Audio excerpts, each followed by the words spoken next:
Yes, my name is Tim MCCarthy. I am a 30-year resident of Ventura County. I own a security business. I have for 17 years.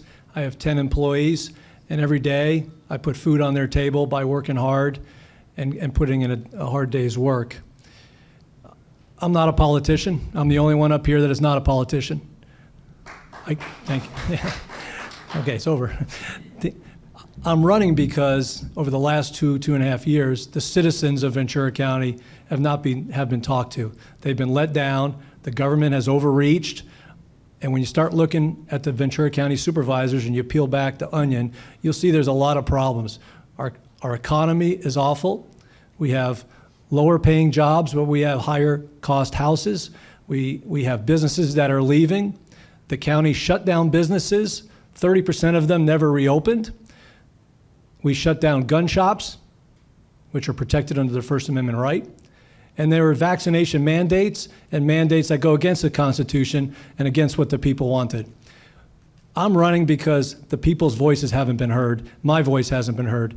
And I'm here to just let everybody know that I'm here to represent the people. My name is Tim MCCarthy. According to the latest Regional Housing Needs Assessment, Thousand Oaks must plan for over 2,600 units by the year 2029. Camarillo must plan for another 1,400 and the County of Ventura 1,300. What is your position on preparing for a growing Ventura County through planning housing for future residents? Is the state asking too much or not enough? Mr. MCCarthy? Yes, thank you, Kyle. So the answer to your first question is yes, the state is overreaching and they're mandating city councils do a certain amount of housing that has nothing to do with our city. For example, SB 9, which has taken away the rights of the city council to control their own zoning laws. We do have a housing issue here. There has been slow or no growth for so many years that now we have a shortage of homes. But just building multi-level apartments for rent doesn't solve the problem for our young generations trying to live here. We have a problem with people leaving our community. As a matter of fact, 19 of the last 20 years, we've had more people leave Ventura County that have come to Ventura County. That's mostly because the houses are too expensive or they're not available. We have low-paying jobs, and we don't have enough employers to put our young people to work. So to solve the problem, we do need to have smart growth. I'm not against no growth. I am for smart growth. There's a lot of work that needs to be done in some of these worn-down cities that there's acreage that can be done with, whether it's multi-use housing, but these should be available for our young people to buy them, own them, and get their foot in the door. Thank you. Recent Ventura County point-in-time homeless count showed a 25% increase in people living on the streets between 2020 and this year. Although most of you don't need to be reminded that there is a homeless problem in both Tio and Camarillo. So as supervisor, what is your plan to address this issue? And please be specific. And Mr. MCCarthy? Thank you. Yeah, with my security company, we actually work with the Hope of the Valley Rescue Mission in Los Angeles, where they do a bunch of tiny homes, and they clear the encampments. The problem is the government doesn't provide all the resources that are needed to really solve the problem, much like in Ventura County. We have plenty of money. The problem is we don't provide the services needed for these people to step up into society. We might give them housing, as Jeff mentions, but if you don't have the mental health, if you don't have job placement, if you don't have counseling, if you don't have them to have transportation to go from point A to point B, it doesn't do much good because it's very difficult to get off the street if you don't have a way to have income. We need to bring these people back into society slowly, but we need to do it with less government and more private partnerships. There's a lot of groups out there like Many Mansions, Rain Transitional Housing, Catholic Charities, that have all these resources already built into it. They're trained to do this, they want to do it. The government does not need to do it all. We need to step out of the way a little bit and help our private partners to get it done. In the center of town is where they bought a motel and they're making it full-time homeless housing, but the general plan for Thousand Oaks is to develop on the east end of the Thousand Oaks Mall. Why would we put a homeless encampment or shelter right behind where we put our young people trying to get ahead in life? It makes no sense to put all the homeless right where we're trying to build homes. Moving forward, anyone who drives the 101 freeway on a Friday afternoon knows that it can be a parking lot. Yet Ventura County remains one of the few counties in Southern California without a dedicated tax to fund transportation projects. Such a tax has been defeated multiple times before. Tell us, are you in favor of bringing a transportation tax before the voters again? And if not, what do you plan to do as a supervisor to help address the gridlock on local roadways? Mr. McCarthy. The answer is no to the tax. I think we're taxed plenty over in California, so I would say no to the tax. There's a lot of funds that are available to do what we need to do. Part of the problem is that we don't have a lot of jobs in Ventura County for people to stay here. So they move out here from LA County, they take over our homes, they sell their homes in LA, they come out here, they buy our homes, which is why the prices are so high, but then they drive back and forth between Los Angeles and other valley areas. So I think with a proper plan and the right supervisor, we should be able to bring in more businesses to our area, which will allow people to work closer to home, and therefore the traffic won't be as bad. Thank you.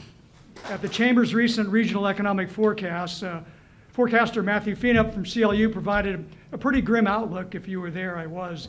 And he noted how Ventura County had experienced many quarters of negative economic growth, declining population, and poised for more problems ahead with the rising interest rates and inflation. So with this in mind, candidates, what would you do as a supervisor to promote economic development and help improve the local economy? Claudius? Yes, thank you. First of all, I don't know where Claudia's getting the fact that I'm not approving of SOAR. I think everybody in here loves our open space, and that's why we love Ventura County. So this is made-up information. That's called false information. From a business standpoint, the first thing we have to do is we have to take care of the businesses that we already have. We shut down 30% of our businesses through COVID, but we have a lot of struggling businesses out there right now that need our help. So the first thing the county should do is strengthen our current businesses. The second thing we need to do is go out and try to attract new ideas and new businesses. Under Claudia's city council position, most of Amgen has left our area, right? So we have a lot of open space over there. We have room to put stuff. What we need to do is go out and find high-paying jobs. There's a couple of different sectors that do that, the healthcare and also mining. We do oil in Ventura County. That's one of the highest paying blue-collar worker jobs. So if we're trying to find $100,000, $150,000 jobs, then we have them right here in our backyard. All we got to do is let the red tape out. Ventura County voters will decide on measures A and B on the June ballot. The measures are referendum changes in the county's general plan that would require a vote of the Board of Supervisors to approve new or renew existing oil and gas well permits in Ventura County. Supporters of A and B say this oversight is necessary to protect the environment, while opponents say this will increase costs and require the importing of foreign oil. How do you plan to vote on measures A and B, and why? Mr. Groh. There's a couple of reasons why I would vote no on measure A and B. The first one is we've lost $8.8 billion in economic output of Ventura County since 2008 to 2018. Adding restrictions that allow a Board of Supervisors, any one of us three, to sit there and arbitrarily say, no, we don't want to do this, and lose jobs is not economic intelligence. We have 4 billion gallons of oil underneath us, yet we only provide 4% of the state's overall oil. Energy independence is very important, as we can all tell right now. We should actually increase production, bring more employees in, and help produce more oil that'll help not only the state, but it'll help our county. And let's be an energy producer in Ventura County as opposed to closing everything down and putting more people unemployed. Thanks. Mr. McCarthy, given the current housing crisis, some are again talking about SOAR and the SOAR law as a hindrance to the much needed living quarters that we do need in the county. So what is your view of SOAR, and do you think it will need to be modified or even set aside at some point in the future? Tim? Yeah, it's a great question. You know, the housing prices and housing availability causes the urban constraint that we have, which is why the prices are so high. So if we cannot increase a little bit, then the prices are not going to come down. I'm not a fan of going into our open space. I love our mountains, and I love hiking. I love taking my bike out for a ride. And that's one of the things I moved here to Ventura County, and especially Thousand Oaks, was because we have that open space. I think we just need to be smart about how we develop it. There's some very good developers out there. We have great engineers that can figure out how to use the resources we have in the areas we have and produce housing that can accommodate the growth. Keep in mind, 19 out of 20 years, we've had net migration loss of people. So we don't have a huge influx of people. What we have is people coming from LA County out to Ventura County and gobbling up our houses at a good price for them. But it doesn't mean we have a lot of new people coming into our area. All right. The region, as everyone knows, is in its third straight year of drought and has just experienced the driest 3 months in the history of record keeping. Metropolitan Water District, provider of almost 100% of the supply to Southern California, has reduced lawn watering to 1 day a week starting June 1st. With this in mind, what ideas do you have, and please be specific, to make Ventura County less reliant on the state water project? Yeah, there's a couple problems here. One of them, Northern California diverts about 50% of our water down for the Delta smelt. When you talk to the Metropolitan Water District, they said if they did not do that, we would not be in a drought. We wouldn't have to shut down any water. Okay. The other, residential use, commercial use, and industrial use only takes up 10% of the total water use. So cutting in half only takes about 5% out. It really does not make a dent. There's other environmental groups that want to divert more water for steelhead trout that was brought in here, which is not native to our area, that would push more water away from us and more from agriculture. So like Jeff, I agree we should have more storage, we should have reservoirs, and I'm a big fan of doing a desalinization plant. I think from a county standpoint, we should stop waiting for others to tell us what to do, and we should take a leadership role and be an energy producer and a water producer, and let's make our own future. Thank you. Thank you. Candidates and voters, it's no secret that the existing Board of Supervisors took a lot of heat for its handling of the pandemic, in the throes of the pandemic. And this is really a pertinent question because in case there's another surge this fall. So if you are supervisor, let me rephrase that. If you were supervisor at that time, what would you have done differently in handling the county's pandemic response policies? And well, it's Monday morning quarterbacking, and the supervisors were criticized for the pandemic response. What would you have done differently had you been a board member at that time? Yeah, I have an engineering degree, so right off the bat, I looked at the real science and what scientists were talking about, doctors were talking about. Even though they were being silenced, there was still background communications that were taking place. The masks are not designed to stop the virus, right? They have a different pattern, and that moisture and air can still get through the masks. So very early on, there was multiple studies done in April and May that showed that the mask did not prevent the virus spread.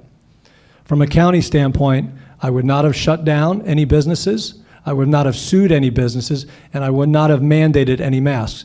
Now, with that said, I would have shared information so that vulnerable population or people that might be more likely to be sick than others should know that if there's a risk, then they have the ability to stay home. I don't believe we should put the Constitution on hold in order for a virus that had a 99.7% survival rate to lock us all down. And finally, yes, one of the main roles of Ventura County Supervisor is to protect the Ventura County residents, not do what the government wants you to do from the state of Sacramento or from the governor, from the health director up there. We don't want to be like LA County. LA County forced vaccinations on all their first line, and when they didn't do it, they wanted to fire them or lose their career, right? We want to be Ventura County. We want our citizens to be protected, and when someone steps out of line or has government overreach, you need a board of supervisors that's going to step up and say, no, that's me. Thank you. Finish up. All right, last question of the evening, and this one we'll start with you, Mr. McCarthy. In February, former county CEO Mike Powers stepped aside over allegations having to do with sexual harassment and workplace misconduct. Yes. An independent investigation showed evidence of a toxic work culture at the county government office. When you step in, if you are elected, you are going to step into this situation. So I ask you, what is your plan for addressing the workplace culture at the county if you are elected? Thanks, Kyle. Good question. There's a couple things. First of all, there shouldn't be any workplace toxic environment at any level, whether it's a small company, big company, at all. So if there is a toxic environment there, then the bad seeds need to be pulled out and need to be replaced. Unfortunately, during our COVID time in the last 2 years, Ventura County added 2,000 employees while they were shutting down other people at an average of about $100,000. That's $200 million that the county spent of your taxpayer dollars to bring more people in that could make it even worse. I think we need not only ourselves, but a CEO that's able to handle a large infrastructure of employees from different backgrounds and different nationalities. And we'd have to make sure that we have the proper training for all employees to know what a toxic environment is about and to stay away from it or they would get fired. Thank you. I'd like to thank everybody for coming out. Really appreciate the involvement. The reason why things aren't going so well in the state and our county is because we've relied on career politicians to take care of us. And the reason why I'm running is because I'm fed up with career politicians trying to lead us. And I've awakened to the problems. I've looked at who's been doing the problems, and it really comes down to they're taking care of each other. You just heard endorsements from politicians and developers and other union leaders. I'm endorsed by the Citizens United for Freedom, Hollywood for Freedom. I'm supported and endorsed by over 400 individual residents and small businesses. I'm endorsed by the people that are struggling for the day-to-day lives to get through Ventura County so that they can make a life for themselves and their family. I've been with the Knights of Columbus for 22 years. I spent all that time serving other people, helping women and children. I've also spent a lot of time working with the Children for Special Needs and trying to give them employment and help those organizations to become part of society. This is a big decision. The question is whether you felt comfortable over the last 20 years with career politicians or it's time for a change. I'm a business owner. I've got experience. I've been in corporate America for 35 years. I've been in public safety for 35 years. I work with the police all the time. I could tell you just yesterday, a house was about to be burglarized until a camera contacted the homeowner that there was somebody outside their back door. It took 10 minutes for the police to get there. That's too long. We need to invest money in our police officers so we have more of them out there so that we can get to these emergency situations faster. Finally, I love Ventura County. The reason why I'm getting involved is because I want to make it better.